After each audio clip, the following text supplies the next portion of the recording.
Avez-vous déjà ressenti cette inquiétude profonde, ce murmure intérieur qui vous réveille au milieu de la nuit, cette peur silencieuse que malgré tous vos efforts pour vivre une vie sainte, quelque chose d'essentiel pourrait vous échapper?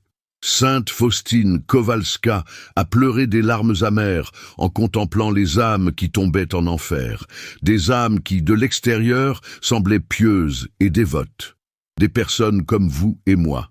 Cette révélation est peut-être la plus terrifiante de son journal.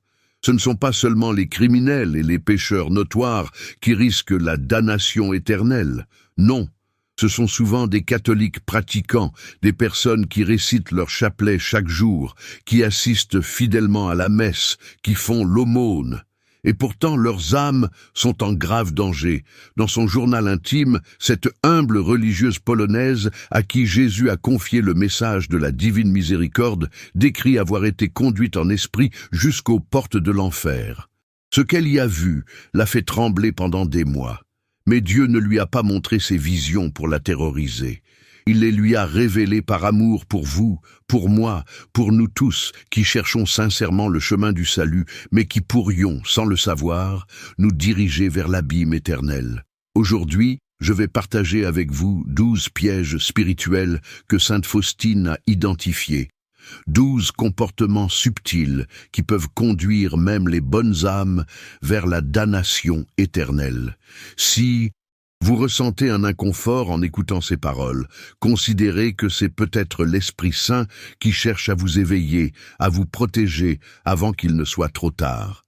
Car notre Seigneur lui-même a dit « Large est la porte, et spacieux le chemin qui mène à la perdition, et nombreux sont ceux qui s'y engagent. » Premier piège, et peut-être le plus insidieux, l'orgueil spirituel. Vous priez régulièrement, vous fréquentez les sacrements, vous connaissez votre catéchisme. Mais avez-vous remarqué cette petite voix en vous qui compare votre dévotion à celle des autres, ce sentiment subtil de supériorité lorsque vous voyez quelqu'un entrer dans l'église sans faire de génuflexion ou porter une tenue que vous jugez inappropriée? Sainte Faustine a vu des âmes tomber dans l'abîme précisément à cause de cet orgueil spirituel. Des âmes qui avaient accompli de grandes œuvres au nom du Christ, mais qui nourrissaient en secret ce sentiment d'être meilleur que les autres. Notre Seigneur lui a montré comment cet orgueil subtil creuse un gouffre invisible entre l'âme et Dieu, un gouffre qui s'élargit jusqu'à devenir infranchissable. La religieuse écrit dans son journal « J'ai vu des âmes qui avaient extérieurement l'apparence de la sainteté, mais dont le cœur était rongé par l'orgueil. Elles sont tombées comme des étoiles du ciel, éblouissantes à l'extérieur, mais vides à l'intérieur. » Le deuxième piège est le jugement impitoyable des autres. Vous êtes-vous déjà surpris à cataloguer rapidement les péchés de votre prochain, à interpréter sévèrement les motivations cachées derrière les actions d'autrui? Ce que nous appelons parfois discernement ou défense de la vérité peut facilement se transformer en une habitude de juger sans miséricorde. Sainte Faustine a vu des âmes qui s'étaient consacrées à Dieu, qui avaient prononcé des vœux solennels, mais qui étaient condamnées pour avoir jugé leurs frères et sœurs sans la compassion du Christ. Elle écrit « Le Seigneur m'a dit, ne juge pas et tu ne seras pas jugé. » J'ai vu des âmes qui tombaient en enfer précisément pour avoir jugé sans miséricorde, alors même qu'elles avaient mené une vie extérieurement sainte. Rappelez-vous les paroles de notre Sauveur. La mesure avec laquelle vous mesurez servira de mesure pour vous. Quelle terrifiante perspective pour ceux d'entre nous qui sommes prompts à condamner les erreurs des autres tout en minimisant nos propres fautes. Troisième piège, plus subtil encore. La tiédeur spirituelle dissimulée sous une apparence de dévotion. Vous assistez à la messe chaque dimanche, vous récitez vos prières quotidiennes, mais votre cœur est-il réellement présent? Sainte Faustine a vu des âmes qui accomplissaient scrupuleusement tous les rites extérieurs de la foi, mais sans amour véritable pour Dieu. Des âmes qui n'étaient ni chaudes ni froides, mais tièdes. Et nous connaissons toutes les paroles de l'Apocalypse à ce sujet. Parce que tu es tiède, et que tu n'es ni froid ni bouillant, je te vomirai de ma bouche. Cette tiédeur est particulièrement dangereuse car elle se camoufle derrière une façade de piété. La sainte a écrit « J'ai vu des personnes qui communiaient régulièrement, mais dont l'âme restait distante de Dieu. Elles accomplissaient mécaniquement les gestes sacrés, mais leur cœur vagabondait ailleurs.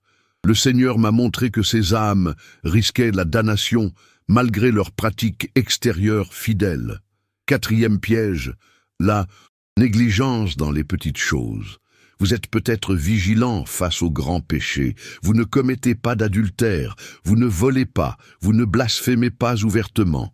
Mais qu'en est-il de ces petites infidélités quotidiennes, ces moments d'impatience avec votre conjoint, ces médisances légères, ces petites complaisances envers vous-même que vous ne confessez jamais?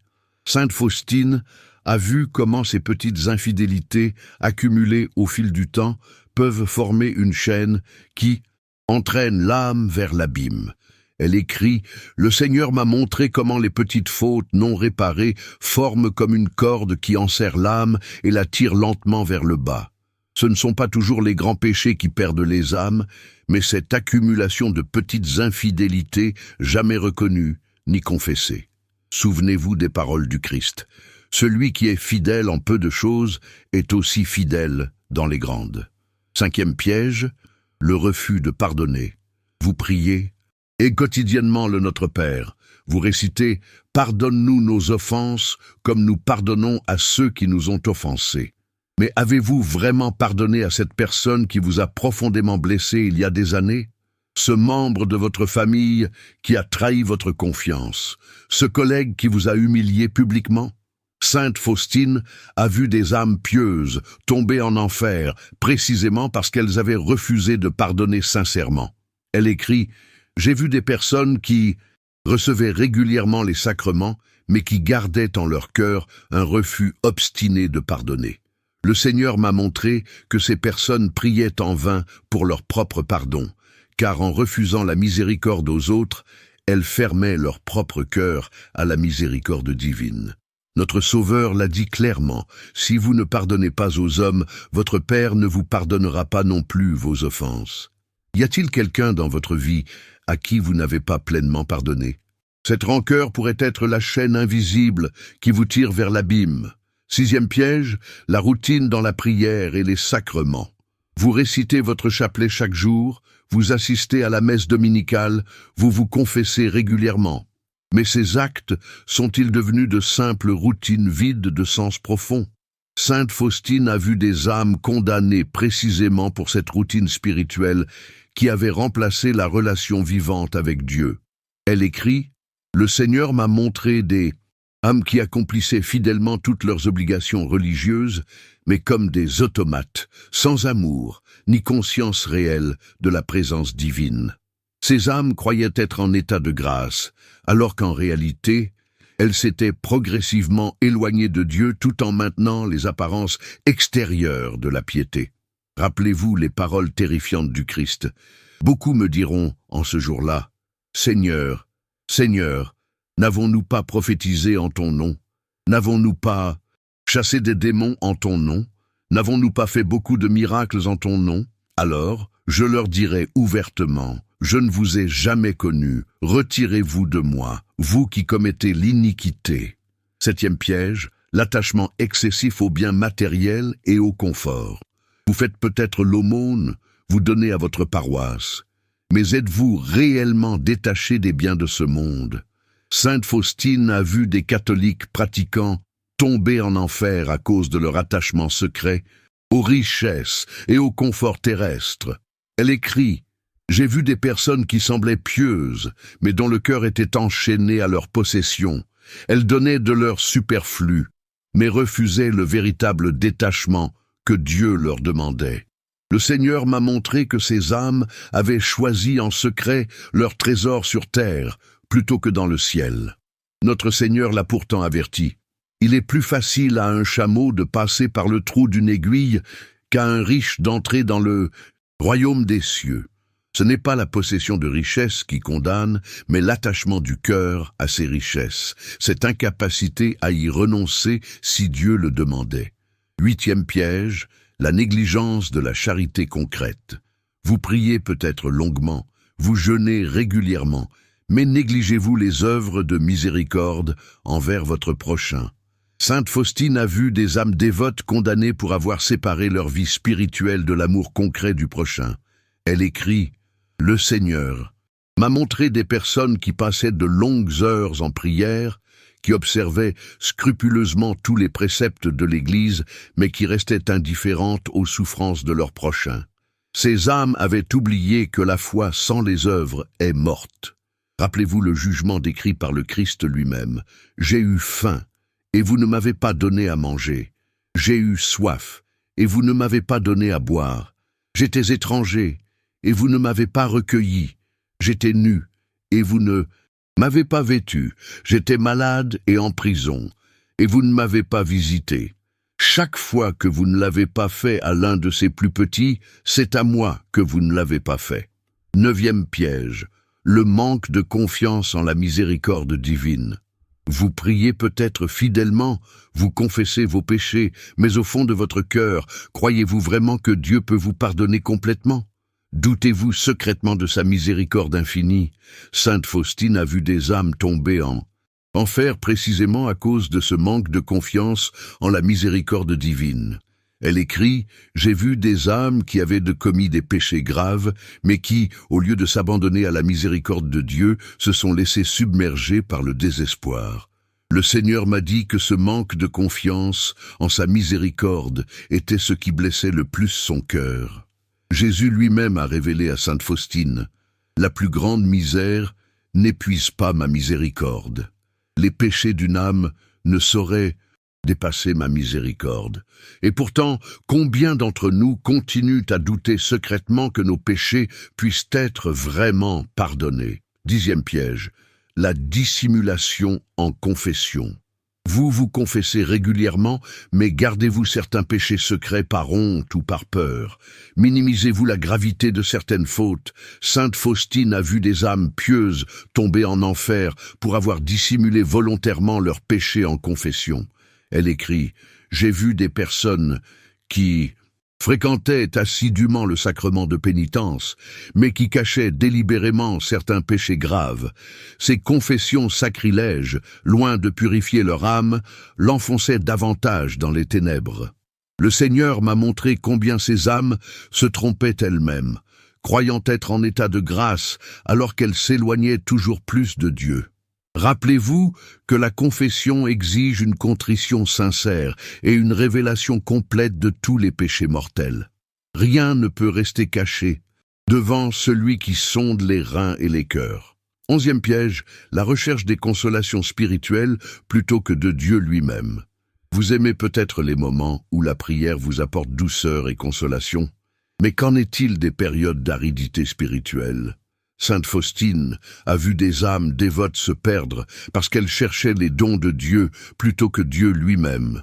Elle écrit « Le Seigneur m'a montré des personnes qui l'avaient suivi fidèlement, tant qu'elles ressentaient sa présence et ses consolations, mais qui l'avaient abandonné dans la nuit de la foi. Ces âmes aimaient les dons divins plus que le donateur lui-même. La véritable foi persévère même dans la nuit spirituelle, même lorsque Dieu semble absent et que la prière devient aride. Saint Jean de la Croix appelait ces périodes « la nuit obscure de l'âme », un temps de purification nécessaire pour ceux qui cherchent véritablement Dieu. 12e et dernier piège, peut-être le plus dangereux de tous, la présomption du salut. Vous êtes convaincu d'être sur le bon chemin, vous vous considérez comme un bon catholique, vous êtes certain de votre salut. Cette certitude même pourrait être votre perte.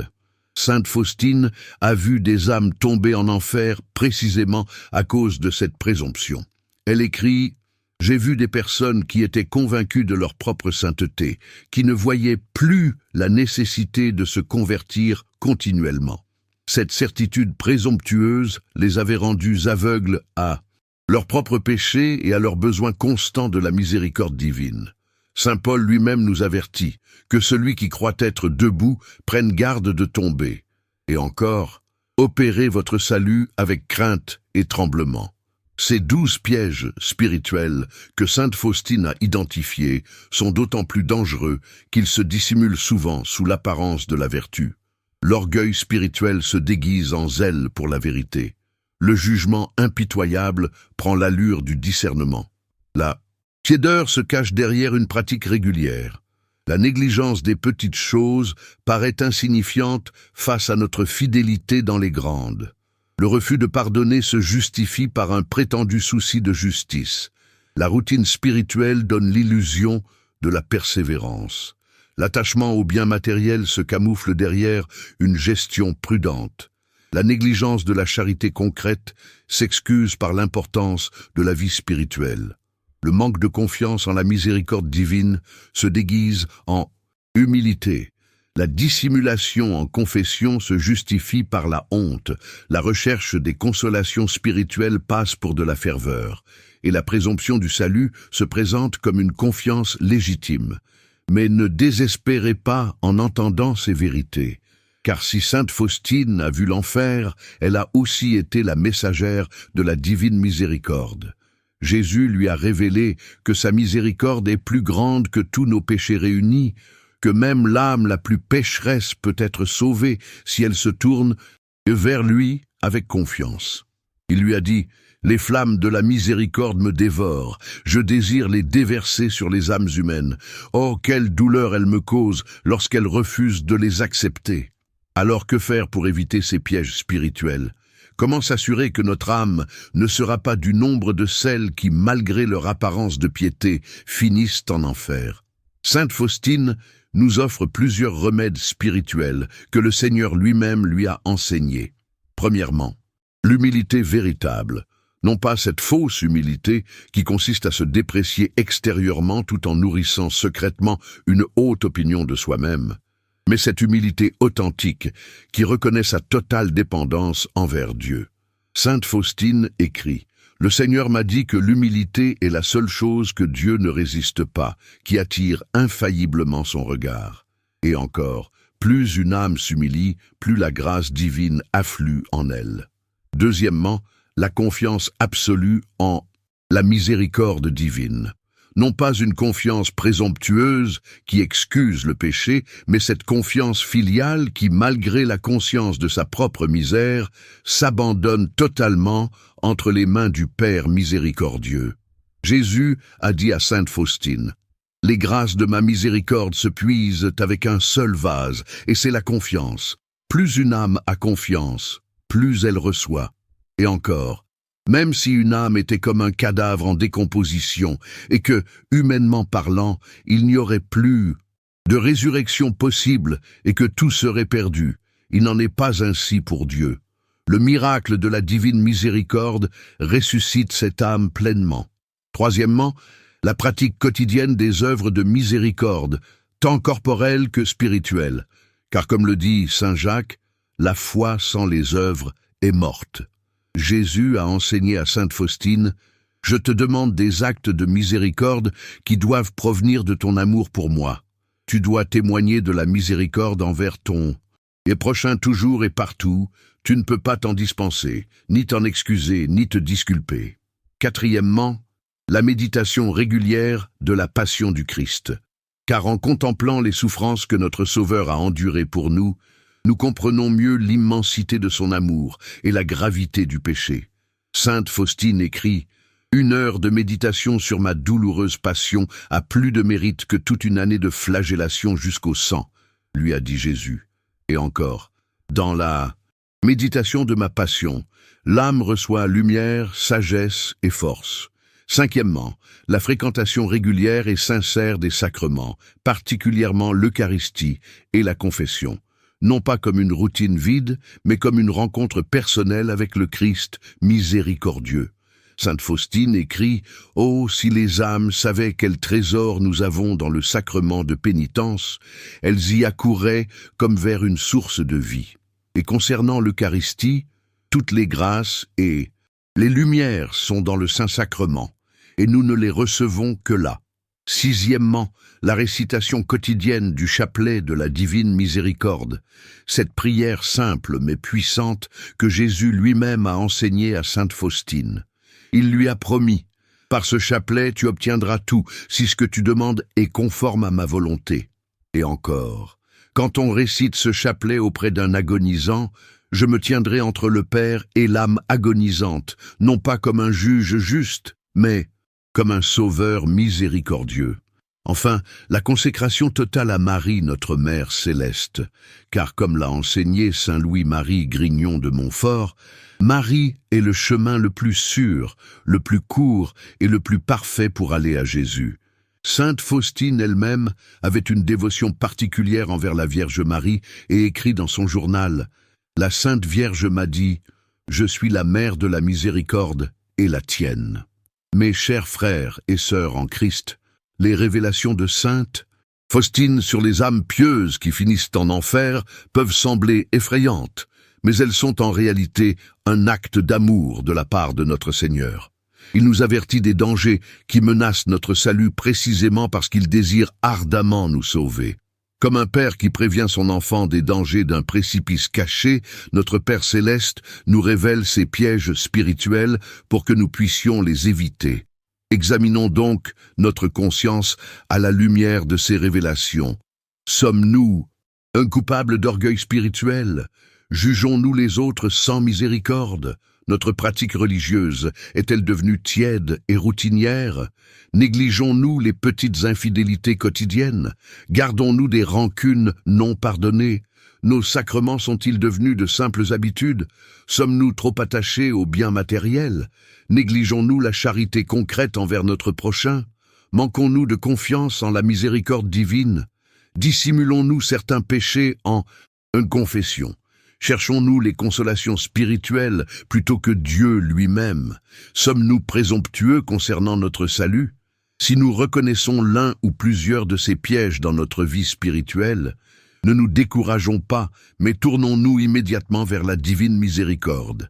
Car comme Jésus l'a révélé à sainte Faustine, plus le péché est grand, plus l'âme a droit à ma miséricorde. Et encore, je désire que les âmes qui aspirent à la perfection vénèrent spécialement ma miséricorde, car la plénitude des grâces que je leur accorde découle de ma miséricorde. Souvenons-nous que l'essence du message de la divine miséricorde est la confiance. Une confiance qui ne diminue pas nos efforts pour vivre saintement, mais qui les enracine dans l'amour plutôt que dans la peur. Une confiance qui nous pousse non pas à la présomption, mais à une conversion constante. Une confiance qui reconnaît notre faiblesse tout en s'abandonnant totalement à la force de Dieu.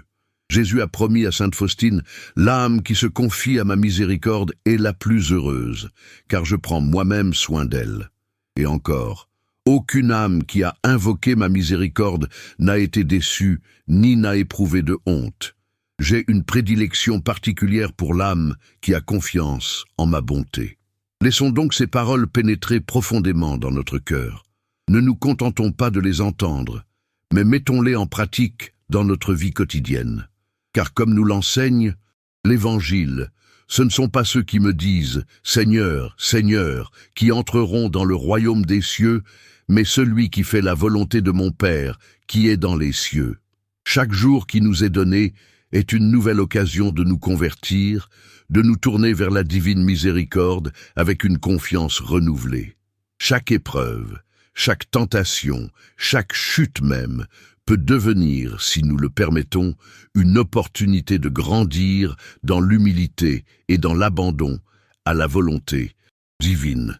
N'oublions jamais que notre Dieu est un Dieu d'amour et de miséricorde. Il ne désire pas la mort du pécheur, mais qu'il se convertisse et qu'il vive. Il a envoyé son Fils unique dans le monde, non pas pour le condamner, mais pour le sauver.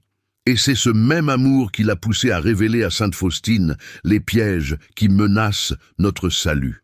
Terminons par cette belle prière que Jésus lui-même a enseignée à sainte Faustine. « Ô sang et eau qui avait jailli du cœur de Jésus comme source de miséricorde pour nous, j'ai confiance en vous. Que la divine miséricorde vous accompagne tous les jours de votre vie et vous conduise en sécurité jusqu'aux portes du ciel. Que la Vierge Marie, Mère de miséricorde, intercède pour vous. et que Sainte Faustine, messagère de la divine miséricorde, prie pour vous afin que vous puissiez éviter les pièges subtils qui conduisent même les bonnes âmes en enfer. Rappelez-vous que ce n'est pas la connaissance de ces pièges qui nous sauve, mais notre réponse à cette connaissance. Notre Seigneur attend de nous non pas la peur, mais l'amour, non pas l'anxiété, mais la confiance, non pas le désespoir, mais l'espérance. Comme Sainte Faustine l'a écrit dans son journal, « Jésus, j'ai confiance en toi ». Ces 5 mots simples contiennent toute la sagesse nécessaire à notre salut. Puissions-nous les répéter chaque jour de notre vie jusqu'à notre dernier souffle. Ne perdez pas notre prochaine vidéo qui est en train d'apparaître sur votre écran. Maintenant, cliquez sur la carte et découvrez les secrets de la divine miséricorde que peu de catholiques connaissent vraiment. Que Dieu vous bénisse abondamment et vous garde dans son cœur sacré.